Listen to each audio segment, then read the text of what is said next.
My name is Brynmor Williams and Thomas Carroll, and a very good morning to everyone. Thank you so much for joining the Thomas Carroll Six Nations Q&A. I hope you, your families, friends and colleagues are all safe and well, and that's very important. The Six Nations has been hugely entertaining and for all sorts of good reasons, a very enjoyable tournament. And little old Wales are up for a Grand Slam, which is very exciting for us. It's been an incredibly entertaining, even without the crowds. It has captured the imagination of so many people because of the drama, like Scotland's fantastic win against England, Wales beating a strong Irish team, new talent emerging like Lewis Rees-Zammit, or Greece Lightning, as they call him now. Well, Wales getting a 40-pointer against England, France impressing everyone with their rugby, and then England beating them. And it's all still bubbling as the weekend approaches. Tomorrow, a huge game in Paris and a big encounter in Dublin, where we'll see if Eddie Jones's team gets the triple crown of losses. I'm sure you'll agree the Six Nations has been a godsend and has probably helped shorten and get us through this awful lockdown period. I've got a few housekeeping points to share with you, some important messages. One is to thank you for the questions you've sent in. I'll try and cover most of them. Many of them were quite similar. There will also, point two, will be a small competition to win some champagne, and I will share that with you at the end of this webinar. Should some of you have any commitments today, I hope it helps that you know this session is for exactly an hour and no more. Last point, I have two technical wizards, Natalie and Chrissy, keeping me company to monitor the webinar should anything go wrong. I'm not technical myself, as some of you will probably guess, but they will help me and they'll keep an eye on the time as well. Now, it's my pleasure to introduce our panel to you. We are so grateful to them for their time and their expertise. First, we have TC's very own Robert Jones, MBE. He asked me to remember the MBE point. One of the greats that's come out of the late 80s and early 90s, 54 caps, ladies and gentlemen, 2 Lions tours, and he played, of course, for the Barbarians, a very respected TV pundit who was in a Triple Crown team in 1987. Next, it's our privilege to have with us Craig Chalmers, one of, if not the greatest Scotland outside half in history. Played for Scotland 60 times at a time when internationals were few and far between, which tells you how many years he was in that Scotland side. He played for the Barbarians and toured with the Lions to Australia in 1989 and partnered Robert in the tests on that tour. He ran the show in the Scottish team, which won the famous Grand Slam in 1990. Also a well-known rugby pundit and an after-dinner speaker. And thirdly, last but not least, great to welcome Mike Reddick Obe, a formidable player who played for Swansea and Wales B. I was lucky to play with Mike, and he was a fantastic player without wanting to embarrass him. And had he not had a bad accident at work, he would have certainly played for his country. He is a highly successful coach in Wales, England and Ireland, having enjoyed the ultimate success in the Six Nations when he led Wales to a Grand Slam in 2005, playing some of the best rugby we've ever seen in the Six Nations. Mike's Welsh team scored 17 tries, which is a record, and coincidentally, the current Welsh team are on 17 so far this season. We all hope they will break Mike's record tomorrow. I would also like to mention, out of courtesy more than anything else, but it's an important point, Mike is very proud that his son Reece is an outstanding back row forward for Leinster and has already figured for Ireland in this Six Nations. Last but not least, we have a little surprise for all our guests who are listening in this morning. And we have Will Carling, who is a mentor of the English team, a former captain, the British Lion, has kindly sent us a video through his friendship with Robert. So listen to this, you'll enjoy it, and then we'll get cracking with the questions.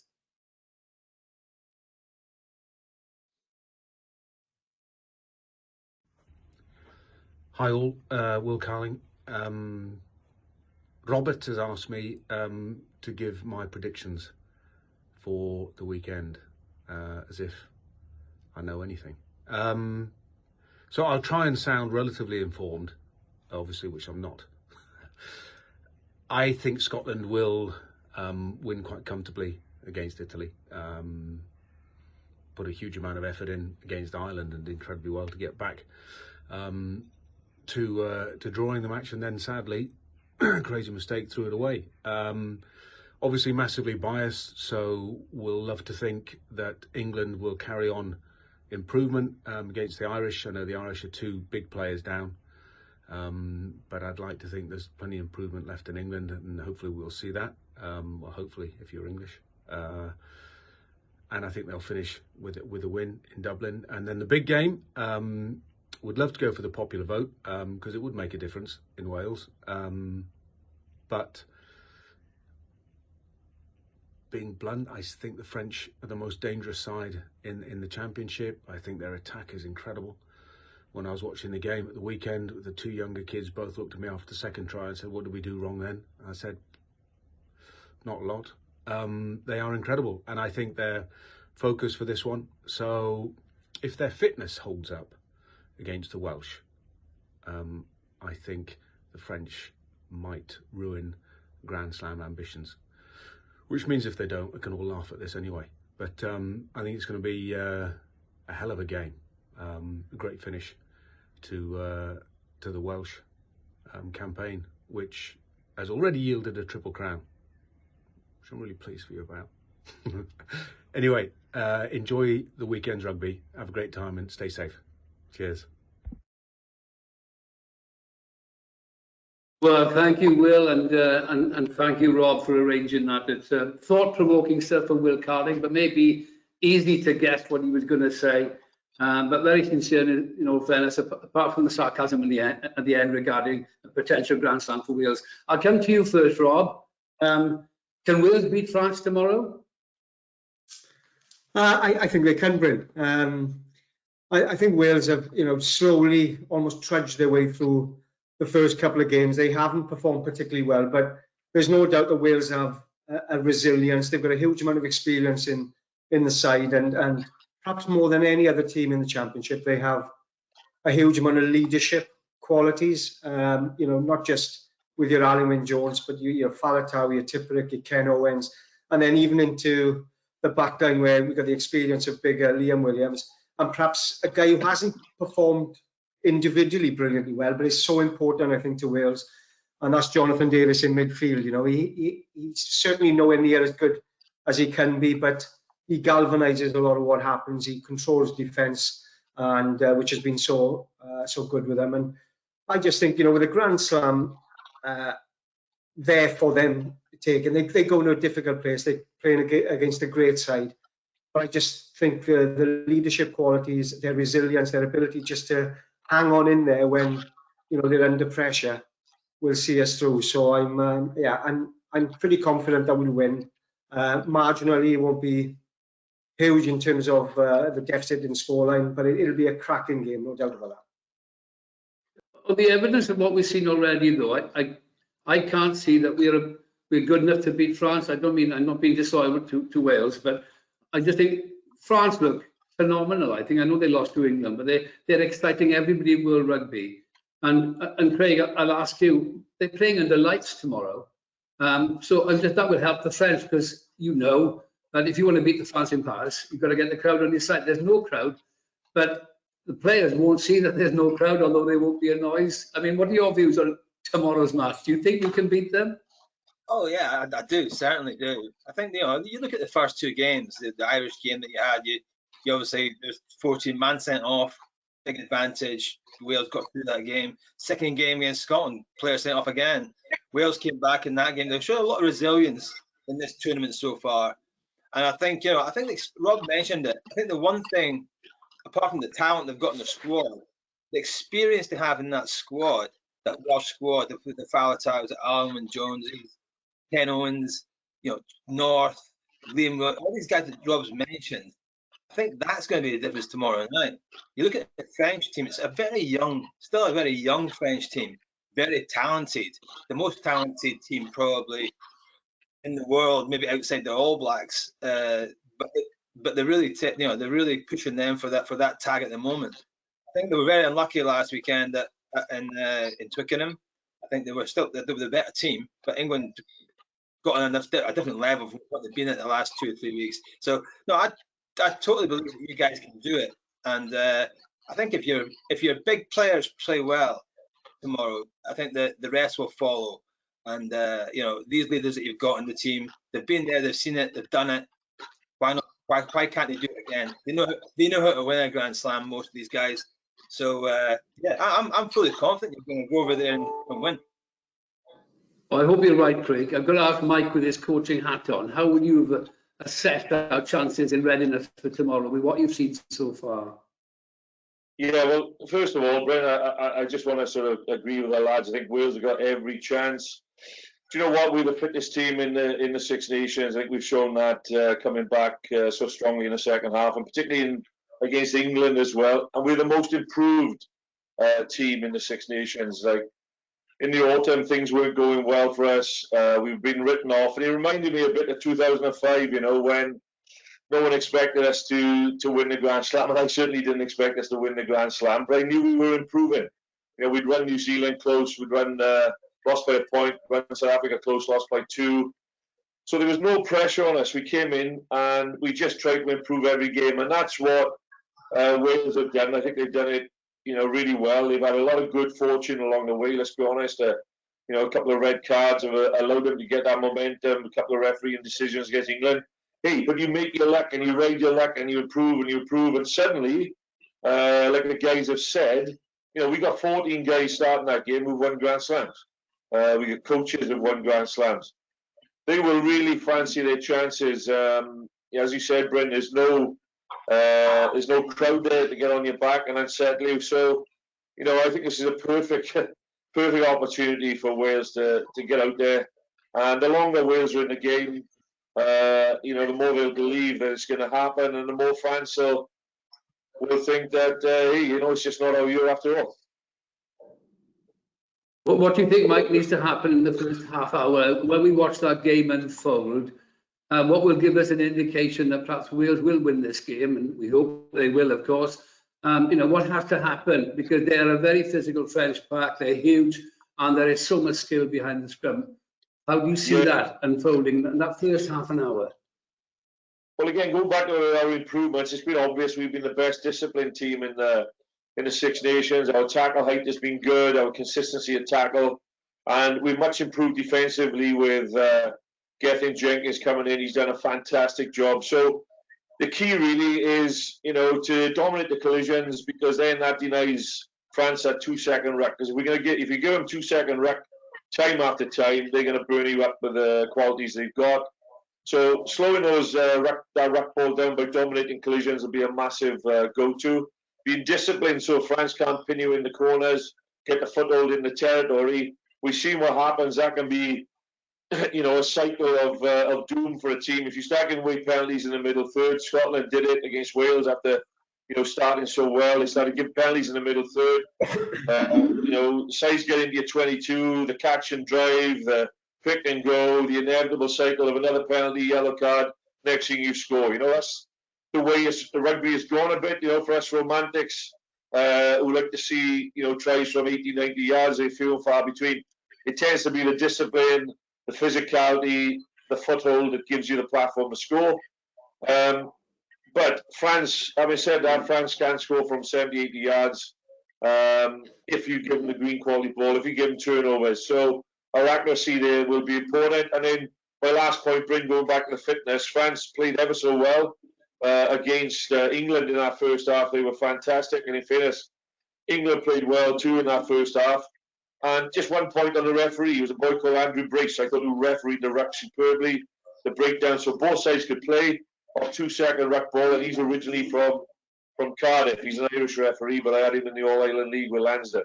So anyway, France played superbly well, but they faded second half because they missed a week or so with a COVID lockdown and they've had to reschedule their game against Scotland, Craig, as you know. So, you know, will that count against them? Wales have been getting better, fitter, stronger week by week. They've had an interrupted programme that way. So stay in the game, keep the belief, get the defence going, and then, like Wales can do, get that ball. What a backline. You know, if you get it to re-sam it, all those boys, suddenly a half chance is a try. So, you know, it's a pretty simple game still for all the new detail in it. So those would be my thoughts, but. Thanks, Mike. I've got a question here which I'll ask Craig. The Six Nations is often harshly judged on the quality of rugby, but fondly judged where theatre and gladiatorial appeal is concerned. What's your opinion, Craig, of this season's tournament, where quality is important because of the Lions' build-up? I think the quality is really important after what we saw in the autumn. I think what we saw in the autumn was dreadful, and I think it put a lot of people off. What we're going to get in the Six Nations. Is it because of the no crowds? I think the players have stepped up to the mark in this Six Nations. I think the quality has been excellent from most teams, apart from Italy and England for a majority of the tournament so far. But I think teams are trying to play rugby. I think you've got Scotland trying to play a bit of rugby. Wales are trying to play rugby. They've got a new mentality and way of playing. And France, I'd pay money to go and watch certain teams play rugby. I'd go and watch those three teams. Maybe not so much Ireland at the moment. They're a bit boring to watch. And England can do it when they seem to want to do it. So, I think the atmosphere, the level's been lifted up, and I think the Southern Hemisphere have always been jealous of the Six Nations. They would love to have something like that up here. That's why they want this world calendar and try to fit that in. So I think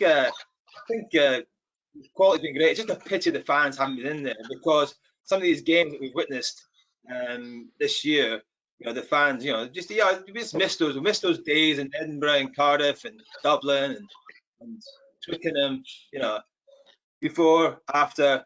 But obviously the 18 minutes is brutal. We've seen that this year, and I'm delighted with the quality. And I think this weekend will be the best game. France v Wales in Paris will be the best game of the tournament. I think you've got two teams that will go and play. If they stick to what they've done throughout the tournament so far, I do believe it'll be a fantastic game of rugby, and probably quite a high scoring one.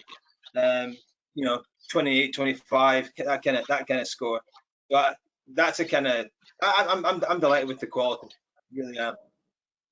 Yeah, no, I agree with you, Craig. It has been quite uplifting. Rob, are you of the same view on the quality you've enjoyed over the last couple of months? I am, Bryn. I've seen an improvement. I think all the teams have improved throughout the tournament, and the rugby's got better as a result. I think every team came in with an intent to play. In fairness, you've seen England at times just have that ability to go up a gear, very much in a New Zealand mould, where they get quick ball, they get on the front foot, and it's almost like a different game from what we'd normally see from England. But we have seen it, and I think England have suffered, I think, early on in the tournament from the fact that some of their key players haven't played any domestic rugby. They've been part of the Saracen setup. They haven't had the ability to week in, week out, to get back on track and get their fitness levels and power and what have you up. And I think as they've gone through the tournament, England have improved probably as a result of that, because there have been some key players who haven't had that build-up necessary for a Six Nations. But I think Wales have improved. In the second half against England, I thought they were very, very good, and were starting to play the rugby that I know Wayne Pivac and Stephen Jones in particular is looking from the squad of players that he's got on and that he's got available to him. So, I've been impressed. And it is a Lions year, Bryn, and there's no doubt that in the back of everyone's minds, every player who's taken the field, that they want to impress. They want to put in a performance that Warren Gatland is going to look at and make a decision. If he carries on that way, if he puts a performance in like that, he's going to be on the plane to South Africa or on the bus to England, Ireland, wherever it is. But no, I think I've been really impressed, and I'm definitely with Craig. This weekend, we've got a couple of cracking games to finish off what has become, from game in, game out, a really special tournament. It is interesting. One of the questions here, is about. It's most the other home nations even with France having lost to England. People are asking, why is it that Scotland beat England and then stumbled, Craig, and then Ireland looked so strong on paper, but seldom deliver on the scale that's expected. Yet Wales, who they were expecting to be desperate during the course of the Six Nations, have proved to be winners already, because it doesn't matter if if we lose tomorrow. Yes, in some respect. But if we get one bonus point, we win the championship anyway. And that's one hell of a successful season. But why do Scotland stumble so often after such a great win there? The whole of the UK, with the exception of the English, behind them on that Saturday. It was incredible. But then they lose the other games and they just seem to wither out on the branch almost, right? Yeah, I mean, I think with us, that first game it suited us great to have England first, because as Rob said, there was 5 or 6 Saracens players had played no games in 2 months. You cannot go into the international arena with that, with no rugby under your belt, and that was clear to see on that day. We played really well that day. All our players to a man. I could not fault one player that day. I wouldn't look at one player and go, he had a bad game, or he wasn't quite. All our players were on it, and that's what Scotland really need to be against these big tides. Is they've got to be on it for 80 minutes, not just for 50 or 60, for 80 minutes. I think against Wales, for us, we were the favourites probably for that game, not only in our players' minds, but everyone, the nation's minds. Wales probably were. A lot of Welshmen were probably thinking Scotland will beat us at Murrayfield. Well, we got ahead with a chance to get out of sight and didn't take it. We make mistakes, key mistakes, turnovers at crucial times, and Wales just got easy penalties back into that game, piggybacked away down the pitch, got the points. They took them. They were clinical. I think that's one thing about Wales this year. They've been really clinical, and they've got chances. They've taken them. And that's what international rugby, you only get a few chances in these big games, and you've got to take them when they come along.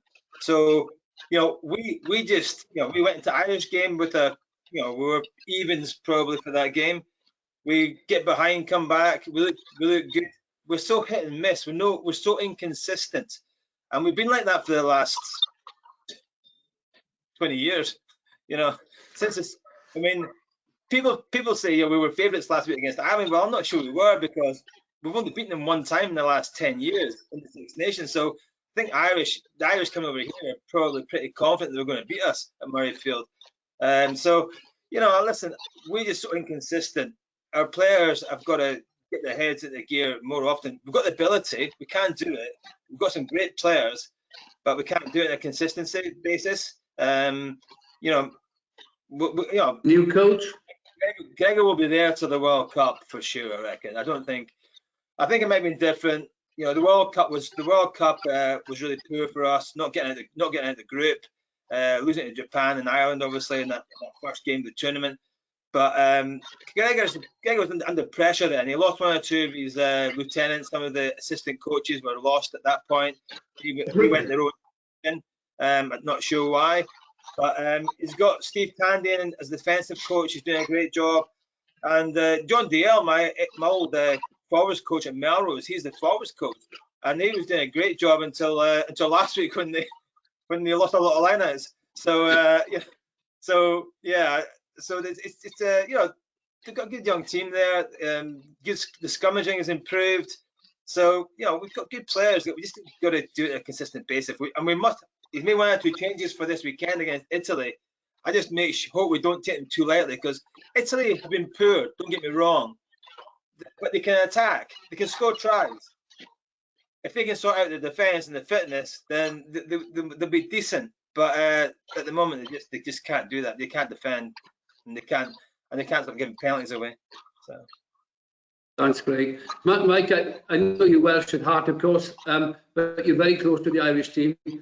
In my opinion, and a question I've had from one of our guests, why did Ireland flatter to deceive? They dominate European rugby every year almost. Incredible performances. The 4 regions are heading up the Pro 14 at the moment, the 4 Irish provinces. And yet, at international level, they never seem to punch their weight almost. They lose games they're expected to win. Some Irish people will probably say that Wales would have lost to Ireland had a player not been sent off. What are your views on it? Are you frustrated by watching the Irish? Because Reece is involved with the squad, and he's played for Ireland on numerous occasions. They have poor World Cups. Why is that? Yeah, great question, Brent. Just to let the viewers know, my mother was an Irish lady, Margaret Mary Carroll, God bless her, from Munster. I married a lovely Irish Colleen as well, and obviously Reese was born in Dublin as well. I coached the Ireland under 20s for 4 years, so a lot of guys that I coached are going to be on the field tomorrow. You know, Jack Conan, Josh Van der Fleer, Gary Ringrose, guys like that. I know he's not playing tomorrow, but I coached a lot of those guys. Tyke Furlong. Coached him at a Junior World Cup, for example. So, we talked about this before, but, my view on the Irish game at the moment is you're absolutely right. They're very, very strong provincially. Everything's going in the right direction. Leinster are thereabouts to the European Cup pretty much every year. They're in the final of the Pro 14 now against Munster. So that just shows you the strength of the Irish provinces. The big thing I see is that they've really struggled, I think, to articulate and get the narrative around how they want to play, get their game plan so they're really coherent, and link that vision, what they want, to their coaching sort of philosophy and selection. I just see it a bit muddled at the moment. So, for example, 1 minute Peter O'Mahony's at number 7, 30-odd years of age, and then 1 minute he's number 6. And they play in a different type of play at 7. So that's telling me that they haven't really got coherent thinking about the type of player they want to play, the type of game they want to play. And again, that comes back to me with the centre partnership now. Don't get me wrong, they're good enough to play well against England. And, it's an easy team talk for an Irish team against the England team, and they'll want to beat them, and they're very capable of beating them.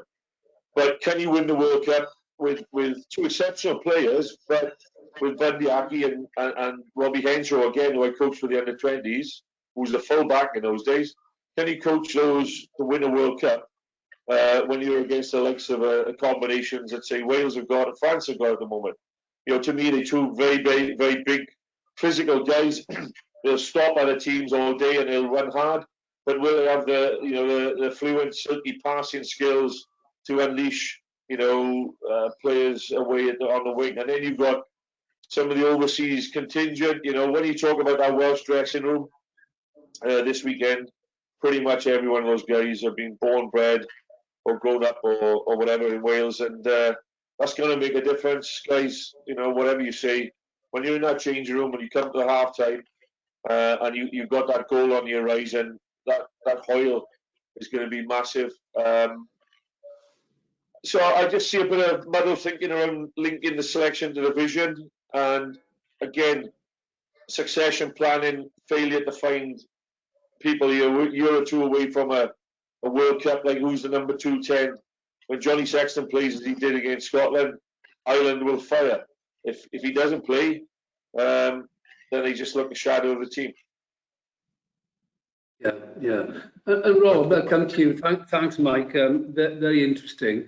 Wales, how good are Wales? If we dig a little bit deeper, several of the team are well over 30. In fact, 33, 34 with the future in mind.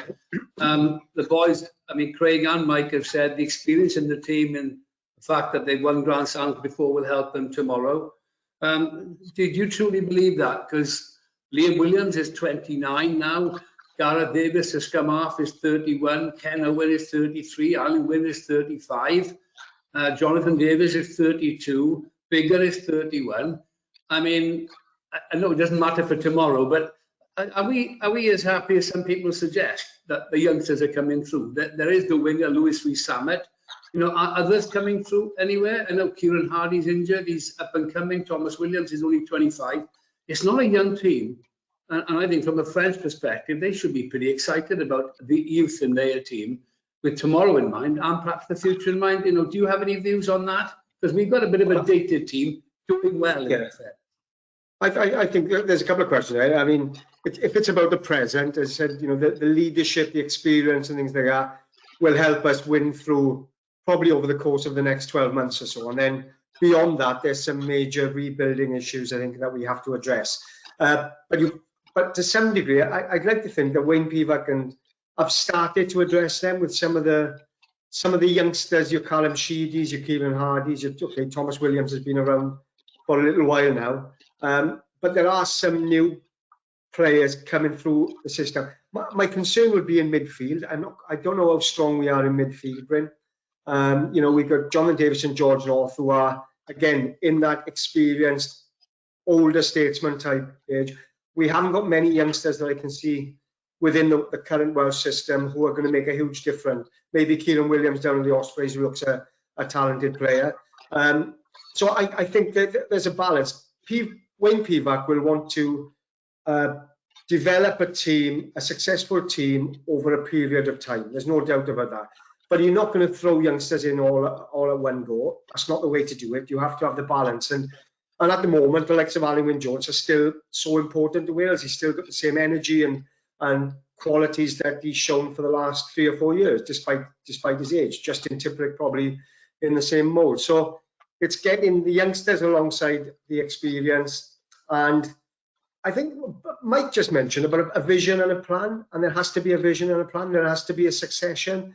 And, you know, like most provinces or clubs, they would look at what's coming through the system and when these guys will be fit enough for club or provincial level, and then ultimately, are they good enough or have the potential to go into international level? Most international coaches would probably be looking at that through the club systems and the regional system now. So I think it's probably in hand. We've seen glimpses of it with your Callum Sheedys, and I'm just trying to think who else now up front here. Adam Beards, maybe.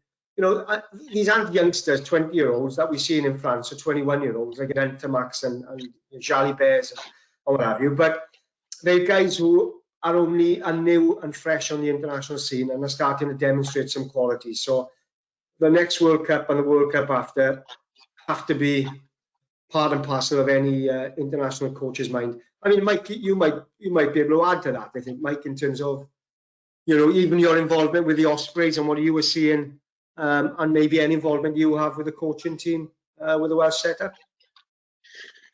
Yeah, no, spot on, Rob. And I think, you know, we talked again about this earlier. You know, you got this dichotomy between the national interest, the national plan, and the coach who, you know, I was told very early on, I think I mentioned this to you when I was Leinster coach, don't forget, Mike, you're a hired hand. You know, the coach is a hired hand. You're there as long as you get results, really. So sometimes you compromise the national interest to pick a player who can just fit in and do a job and win you the game to get you another season or two to build the plan you want, you know. So I think that, you know, you're right. This Wayne Pivac, to me, has done a fantastic job. He's had a look at the guys in the autumn. There was a lack of rugby before the autumn. So, you know, the performances weren't great and everyone were commenting on that. But then he sort of linked everything then. He'd seen the guys he wanted. He linked it to his vision of how he wanted the team to play. And he looked at the areas that need strengthening. Certainly up front, Jonathan Humphreys has improved that, and the selection has improved it. And then the defence with Gethin Jenkins coming in. So, you know, there's a coherent plan in the short term there to build the team and the vision and the game plan that we want. As you said, Rob, it's about sitting down, plus pulling the regional coaches in and say, right, what does the Wales team look like at the next World Cup? What does it look like at the World Cup after? And there's going to be some disagreements over those selections, but out of that, you get a panel that you think is going to shape your thinking towards the future, and you start to put plans in place to create that succession around those names. Yeah. So, as always, Rob, there'll be ups and downs with form, and some other guys will emerge. And this is where I think England got a difficult situation to appease Premier Rugby, who sort of look after English rugby, and not just the rugby union. They've got to select a panel in advance of a competition like the Six Nations. And so being able to go outside that panel and take a player at the club is very difficult. It can only happen if there's an injury. So you can't suddenly reward form or an emergent talent to get in there, you know. And I think that's holding English rugby back a little bit as well, you know. So, yeah, I think that's a great point, Rob, and those are my thoughts on it. Thanks very much, Mike. Craig, I've got a question here, and I'll ask you because Scotland play Italy tomorrow. Do Italy deserve to stay in the tournament if they beat if they beat Scotland, do you actually believe that Italy have finally proved they should stay in the tournament for the foreseeable future? No, if they beat us, they should get thrown out, to be fair. No, listen, it's a tough one. They've been in 21 years now, they've been in the tournament. You know, they've had years where they've been quite good. They've actually beaten every team in the championship apart from England. I think it's the only team they've not beaten. They've beaten us the most. The last time they won a game in the championship, it was at Murrayfield, I think. So I'm just hoping that Scotland can get in top with them this weekend and get the win. I think we will. We're too strong for them. It should be 20 points, 15, 20 points. But where should they still be in the tournament? If they keep finishing last and keep getting thumped by, the other teams, I think something's got to be looked at. I think teams like Georgia, if they're good enough, Romania, if they're good enough and they're improving, maybe there should be a playoff system where they play off to get them back in. Because you don't want to have a team getting beat by 40, 50 points. Every other game in the championship this year has been competitive, really close. I think something between 1 and 5 points. Every other game has been decided, I think, or very close to that. So the only games that are being one-sided are the Italian games so far, touchwood. But, should they be in? They're not the team that they used to be. They're not the physical team, scrummaging forward-oriented team they used to be. They try to play more rugby. And I feel sorry watching the coach, Smith, is it? Yeah, Smith. Franco Smith. Watching him, just head in his hands, watching the game the weekend. Some of the basic mistakes they're making, they're shocking. You wouldn't expect your, under 15s to be making those mistakes. They're making silly mistakes. They're making them all the time. The defense is poor. But they can attack. They're actually scoring some tries in a lot of the games. So there are positives, but listen, it has to be looked at. And the question is getting asked more and more in the last 2 or 3 years, whether there should be a change or not. Because is it bringing down the quality of the competition? Well, it's not for me to decide. But I think other teams that are ambitious. Romania used to be a good side. Georgia are improving. Maybe give them a chance. Maybe a playoff. Maybe a playoff. Whoever finishes bottom plays off somewhere neutral to come into the tournament. I think what I would say, Bryn, just quickly, is they have to stay in, because going to Rome on a spring day for a weekend is probably the best weekend of all the Six Nations, and I'm not going to miss out on that.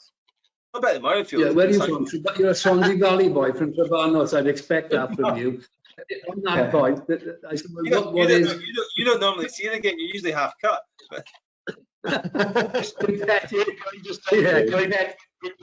Competitively, I think, Craig, you're right. They can't compete.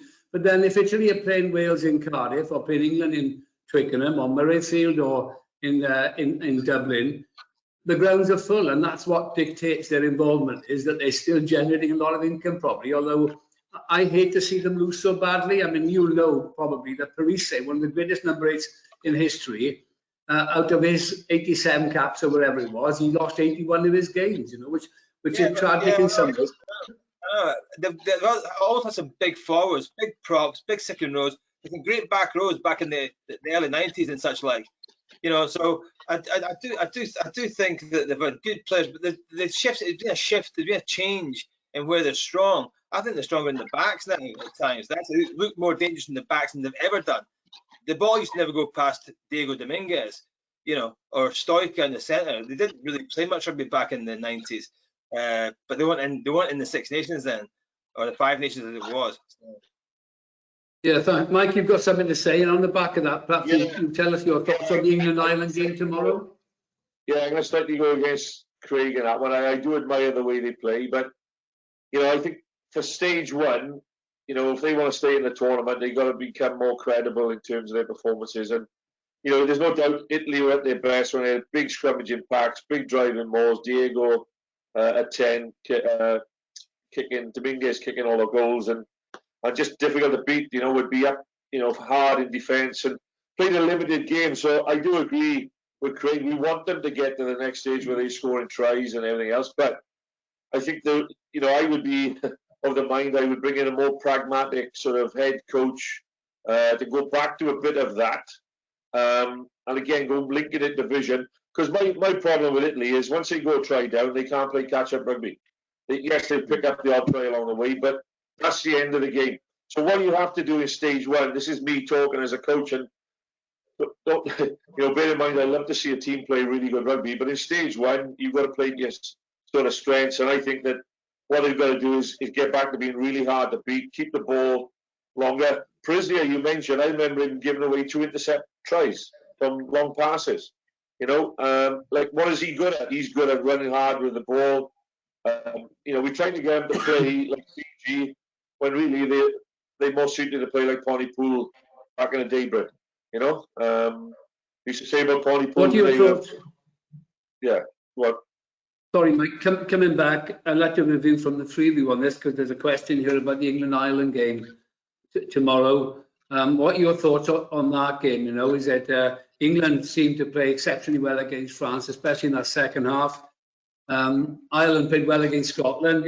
Whilst we are really looking forward to the Paris encounter, it's quite exciting what's happening in Dublin as well. I'm asking Mike that. Yeah, it is that. Shame the pubs are open, Bryn. Over there, it's all locked down. That's a big shame. But look, you don't need much of a team talk for the Irish boys to play against England. They'd be really up for this, and it'll be difficult for England. England will have to be at their best. Now, that's on the context of what I said earlier about perhaps Ireland lacking a coherent, real game plan to me. But having said that, they're really up their game against England, and I fancy them to just nick this game and get a result over there. And I think it'll pile more pressure on the English system and the English selection, really. I think it'll be a big win. Not a big win, but as in a big performance from Ireland and a sneaker win. Rob, thank you, Mike. I don't know. I think England are improving. I think last week, or the result against France would certainly have lifted their spirits and hopes. And going back to the earlier point that myself and Craig mentioned in terms of they're getting fitter, they get more match hardened. People like Vinopola are more involved in the game now in terms of ball carrying, and and they do. In fairness, I said they've got that ability to just go up a gear or two when they want to. So I think they'll carry on their improvement. I think they'll get a result. I'm not quite sure about Ireland, and a bit perhaps what Mike is saying. I'm not quite sure where they are. Sexton was good last week, but has been poor the rest of the tournament. We've got Gibson Park playing now, who's probably playing better than Conor Murray, and I'm just not quite sure, selection-wise as well, what type of game they want to play, how they're going to play. One thing you're going to get is ferocity, physicality, and a team that for 80 minutes are going to be up for it. I'm not quite sure that's going to be enough against an improving England side. Will England win in your book then, Rob? Yeah, I do. I think so. Craig? Yeah, I think England started slowly. I think on the back of players not playing enough games. You've seen what Vunipolo's done. He's got better and better. He just needs game time, as does players like Farrell. But I think the best thing last week for England was France scoring in the first minute or so of the game. I think that actually made them. We're going to have to play here. They got in their heads that they're going to have to play some rugby. I think England played some rugby that we hadn't seen them play in the previous 2 or 3 games.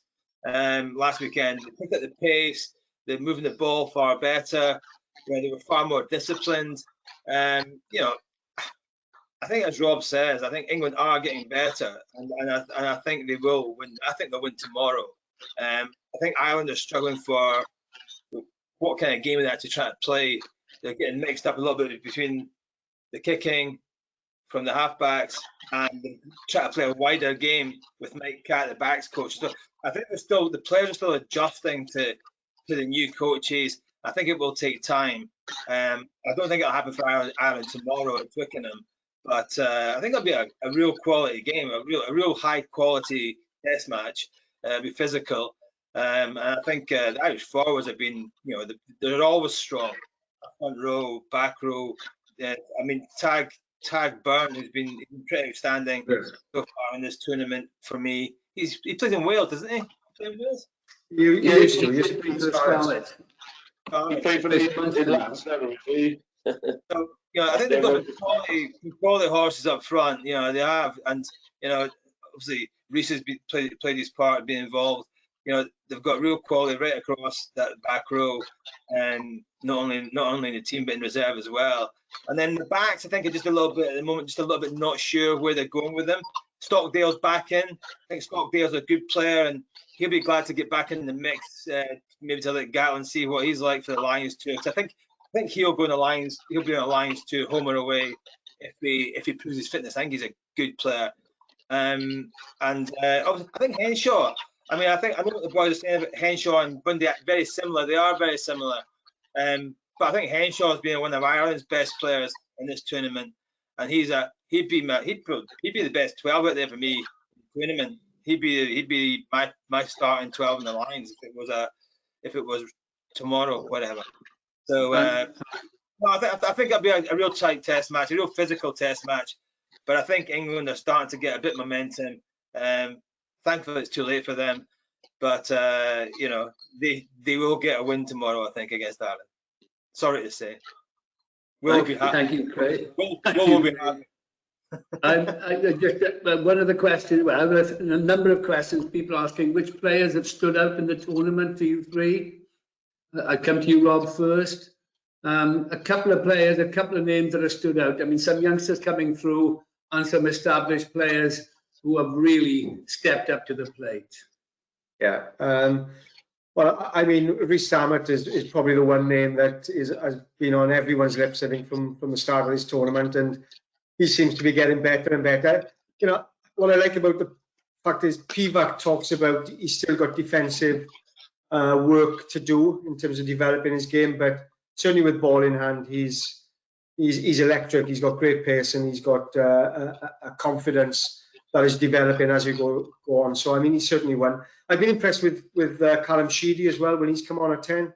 And he's developed into a different type of player to what Dan Biggar is, and it's almost Dan Biggar comes in and gets us going forward, gets us to a position where Sheedy comes on and then makes things happen. And it's nice to have that contrast, I think, in terms of your bench, which I think has proved important to Wales.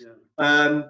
And then, looking around, I've been impressed with Hamish Watson. In fact, I've been impressed with a lot of the Scottish back rowers. And the other guy, I mean, had Cameron Redpath been given a run of games or had not been injured, I think he would have been one of the stars of the tournament. He looked fantastic in that first game against England. I'm so disappointed for him and his dad, of course, that he hasn't had the chance to carry on that form. So I mean, yeah, those have certainly stood out. I'm trying to look around. Tag Byrne, without a doubt. Tag Byrne, his versatility as well in terms of back row and second row for a Lions tour will be so important. Warren Gatland will want to take as many front row forwards as he can. So if he has a second row that can play in the back row, Tag Byrne fits that perfectly. So there's a few there now anyway, Bryn. Yeah. Mike, anyone stand out that you've noticed? You've signed a couple of the Ospreys already, haven't you? I was going to say, we got a few good Ospreys boys playing well there. I'll come back to those in a minute. But, Anton Dupois, the scrum half for France, obviously he's not going to be involved with the Lions or anything, but just what a fantastic player he is to watch. But then coming closer to home, Rhys Sammet, as you said, has been fantastic, very exciting. As Rob said, I love Callum Sheedy coming off the bench. I love that game plan. But again, going back to my point earlier about lacking coherent game plans in some of the teams and national teams, it's very, very sort of organised in the way that Wales are setting their team up to get the leadership figures out there early and then bringing some of the more exciting players on, if you like, and guys who can do something extra a little bit when the game starts to break up and they've got, a plan around that, which is, Fairplay points really well for excellent coaching, I think, and a coherent message around that. some of the Ospreys are done really well. George North, I think, are moving in the centre. Fair play. He's done fantastically well. Tipperick always, performs, and Dan Lydian unfortunately got injured. But to me, you can't really look past Alan Wynne-Jones. I mean, I know 35 is now the old-fashioned 30 because of the modern training and medical support you've had over the years. 35. Alan Wells, Craig, how old was he when he won the sprint in the Olympics? He was over 30. It shows what professional can do. 30, yeah. 30. Yeah, he was over 30. Yeah, definitely. He was over 30. Yeah, he was part of a professional training program. So your careers can be extended. 35 now is the old 30. So Alan Wynne-Jones, to me, I think is still fantastic. Thank you, Mike. Craig, any thoughts on players that have stood out across the UK? You can't look past the French Dupont, the Messi of rugby. That's what they're calling him in the press today. Him and Jalabert, I think, Tamak, his normal fly-half partner, has been injured, but I think Jalabert has been excellent this tournament, the young fly-half from Bordeaux. I look at bigger Sheedy. Axel has been good. He's bigger, sets it up, and Sheedy comes on and finishes it off, which has been great to see. I thought it might be a little bit of a problem because of the kicking for goal. If Bigger's off and some big kicks to be kicked at the end, maybe that might be an issue. But I think Sheedy's got more and more confident with his goal kicking in the last couple of weeks I've watched him. And Rhys Zammit has been, he's been phenomenal. I mean, he's great for rugby because any young kid looking at him coming in at 19, 20 years old and doing what he's doing is a massive, plus. If he can do it, why can't I do it? So it's a lot of hard work, obviously, but he's got some serious gas, and he stood out for me. Tagburn, he's been excellent. I think he'll definitely go in the Lions chair. I think Mike mentioned him, Alan Wynne-Jones. I thought maybe he was over the hill in the autumn. I thought he looked a bit tired. I think he's been outstanding in this tournament, and he may get to it, but I feel he may be nailed. He'll be nailed on Lions captain if he stays clear of injury. And I think England best England player probably Watson. Watson for me is probably the winger. He's probably the one guy you say he'll be in the Test team, Lions team. He'll be there or thereabouts. So, I think there's a lot of quality players out there. Scotland, Watson, Hamish Watson's. If he was playing Hastings, no, he's been injured. He's been injured. I think what I know he's been injured, but he's a talent, isn't he? He's talent, but I don't think he's not. I don't think he's as good as he's made out to be honest with you. He's got a long way to go. He's got to get a bit more physical for starters. Nowadays, you can't afford to be a fly half like you were back in the 80s and 90s, where the back rows made the tackles for you. You've got to stand up and make your own tackles nowadays. Finn Russell does that. Dan Biggar does that. All the best fly halves do that these days. I think that a big Rob mentioned it, touched on it. Cam Redpath was outstanding in that first game. It's the first time I'd really seen him play a big match like that. And I think if he'd stay clear of injury, he'd have a great chance, in this tournament to show it to Warren Gatland. But he's had a back injury. He's had a back problem, hip injury, and I think that's what's kept him out. Disappointing. But there's some great young players and some great old guys still doing it after all these years, which, as Mike says, is incredible. They're looked after so well these days. Concussions. There'll be a lot of talk about concussion in the press. All these things. The players are looked after so well. So, knees injuries, they get the best of treatment. So, you can play for longer. And, I'm looking forward to, everyone staying fit and having the strongest Lions team we can take on South Africa this summer. Or London, or Edinburgh, or Dublin, whatever the case may be. That's life, isn't it? I think it's important. There was a list out of games, but I'm not sure. I did hear today from SRU ticket office girl that there's something coming out next Tuesday. So there's something coming out next Tuesday, some statement coming out next Tuesday. Like a Midfield test or something like that, potentially, is it? Well, I think just from the email that I got back, it came as there's going to be an announcement of some kind of fixture schedule. Yeah. Yeah, thank you, Craig. I mean, those names, they've all helped make this tournament, quite a superb tournament with some great games to come tomorrow. And, when you think there haven't been crowds, we go through the worst pandemic with all the deaths and all the sad things that have happened. It really has lifted people. And just one point that occurred to me when you mentioned Sheedy and Rhys Summit, it's amazing when these youngsters are all playing in England. Rob, not in Wales. What does that tell you about what may be happening in Wales with regards to talent development? It's a hobby horse of mine. It's not a time to go on about it now, but it is an important point. I'd just like some predictions, boys, please, if I can. We're running out of time. We've got a couple of minutes to go. So the three of you on the Welsh game, the three games, if you can give me quick scores, I'd be grateful. You go first? I'll go first. Yes, please, Craig. Thank you. Scotland, England, Wales. Just got an in for Wales score. Scoreline. Wales score Check. 28-25. 25-28. Yeah, Wales to win. Okay, thank you. Rob? I go for Wales. I think it'll be high scoring, 30 points to 26, because it will be close. I think England will beat Ireland 28-18. And if you go to Italy, then I mean Scotland will probably put 30 points on Italy. So again, 36-10, something like that. Something like that. Thank you. Mike? Yeah, I got Wales to win 29-27. Now you're going to have to score more than 25 points out in France to have any chance of winning the game. So it's going to be high scoring, like Rob said. I think that Ireland have to win, because if they don't win, they're in real trouble. They're going to have to change their team. They brought Conor Murray back. Sexton obviously is at 10. If they get cleaned out by England, it's a seminal moment for them, really, I think. And, so if those guys don't win, that could be the end of some of those careers. So it's a big one for them. They'll nick it by a point. So we're talking about 23-22.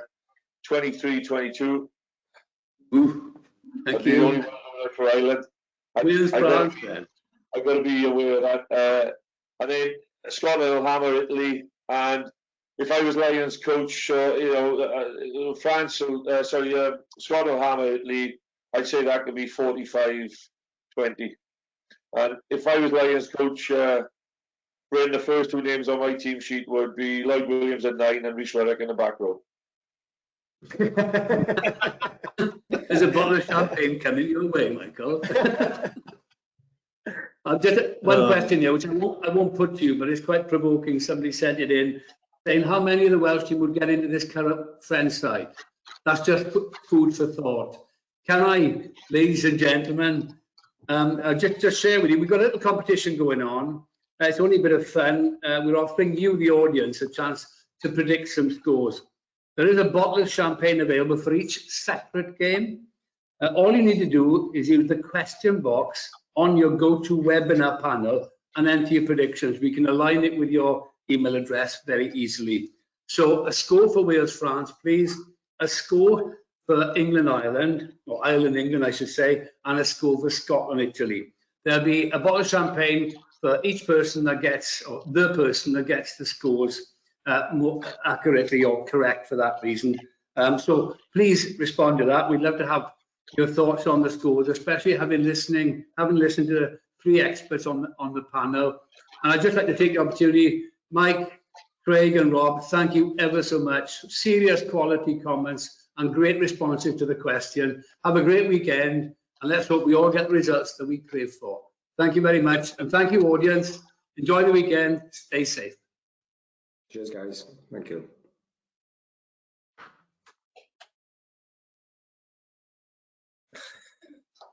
Are we still on?